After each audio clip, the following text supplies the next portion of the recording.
រោងដាក់ចំបាំងដ៏ធំមួយកន្លែងដែលស្ថិតនៅភូមិថ្មីឃុំចំបក់ស្រុកស្វាយជ្រុងខេត្តស្វាយរៀងត្រូវបានអគ្គិភ័យឆាបឆេះស្ទើរទាំងស្រុងរួមទាំងសម្ភារៈកសិកម្មមួយចំនួនទៀត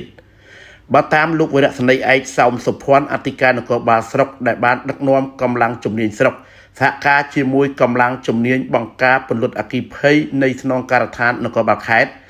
និងប៉ុស្តិ៍នគរបាលរដ្ឋបាលចំបក់បានឲ្យដឹងថានៅវេលាម៉ោង 10:30 នាទីព្រឹកថ្ងៃទី22ខែឧសភាឆ្នាំ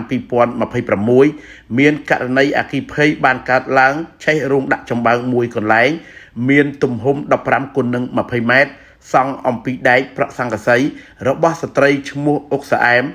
អាយុ66ឆ្នាំមុខរបរកសិកររស់នៅភូមិថ្មីឃុំចំបក់ស្រុកស្វាយជ្រុងខេត្តស្វាយរៀងលោកវរៈសេនីយ៍ឯកអធិការនគរបាលស្រុក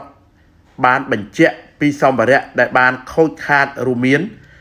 ចំបើងចំនួន550ដុំតង់ជួរចំនួន10ដុំធុងបាញ់ថ្នាំស្រូវចំនួន1គ្រឿងនិងសម្ភារៈមួយចំនួនទៀតត្រូវបានឆាបឆេះគ្មានសល់លោកបានបន្តទៀតថាករណីខាងលើនេះបង្កឡើងដោយចៅបង្កើតជាអ្នកដុតបំផ្លាញចំពោះមូលហេតុយ៉ាងណានោះ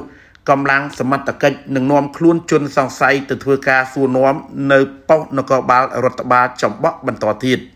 ដើម្បីជៀសវាងការបាត់បង់ការខូចខាតសម្ភារៈទ្រព្យសម្បត្តិរបស់បងប្អូនប្រជាពលរដ្ឋនោះ